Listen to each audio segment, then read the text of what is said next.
नमस्कार, आप देख रहे हैं भारतीय वाणी। राजपूत नाराज तो कैसे होगा बीजेपी का बेड़ा पार।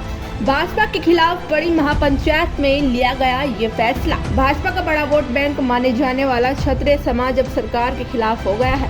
2024 के लोकसभा चुनाव में राजपूत समाज ने मोर्चा खोल दिया है। मेरठ के सिसोली गांव में हुई क्षत्रिय समाज की महापंचायत में बड़ी संख्या में क्षत्रिय, राजपूत और ठाकुर समाज के लोग जुड़े और सभी ने एक ही स्वर में भाजपा को आईना दिखाने की बात करते हुए वोट न करने की रणनीति तय की है। महापंचायत में पहुंचे भारतीय किसान संगठन के राष्ट्रीय अध्यक्ष पूर्ण सिंह ने तल्ख तेवरों में इस लोकसभा चुनाव में भाजपा को क्षत्रिय समाज की ताकत दिखाने की बात कही।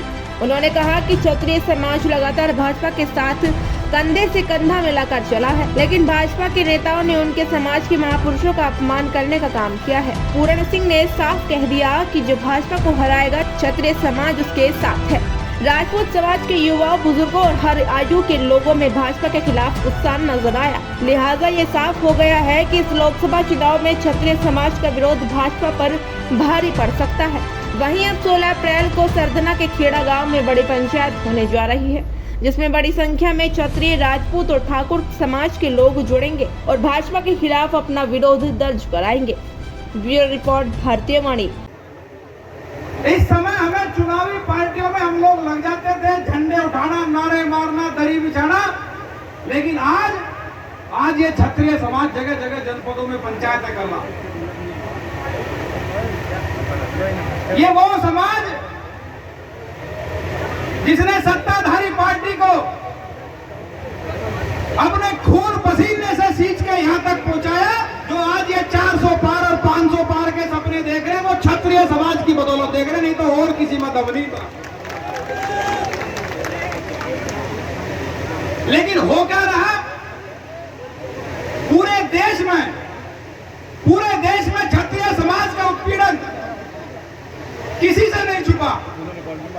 चाहे वो उत्तर प्रदेश की बात हो, चाहे वो गुजरात की बात हो, चाहे वो राजस्थान की बात हो, चाहे मध्य प्रदेश हो, चाहे छत्तीसगढ़ हो, हर जगह समाज का उत्पीड़न इस भारतीय जनता पार्टी द्वारा किया जा रहा, जिसे हमने यहां तक खड़े करने के लिए हमारे बुजुर्गों की पीढ़ियां चली गई। ये पार्टी जब एक एक सांसद, दो सांसद के लिए तरसे रहती, जब ये कभी इससे गठबंधन कर, कभी इससे गठबंधन करते फिरे थी, और ये 1 सीट 2 सीट के सांसद बने करे थे, और आज ये पूर्ण बहुमत में पिछले 10 साल से है। तो हमें ये सिला मिला कि हमारे समाज का प्रतिनिधित्व धीरे धीरे खत्म कर दिया।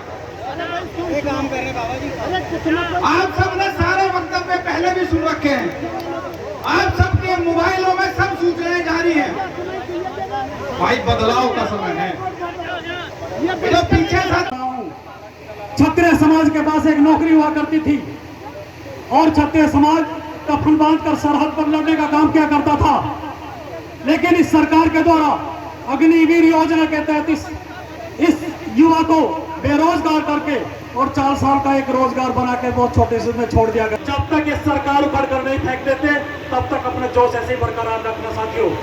और तीसरी बात ये कहना चाहूंगा आपको कि आने वाली 16 तारीख को 12 बजे महापंचायत खेड़ा का आयोजन होने जा रहा है। खेड़ा का तो सबको ही पता होगा, तुम्हारी रिश्तेदारी के गांव है खेड़ा गांव, और जिस टाइम खेड़ा की महापंचायत हो जाती है तो विपक्षी पार्टियां भी और पक्षी पार्टियों का भी नींद उड़ जाया करती है।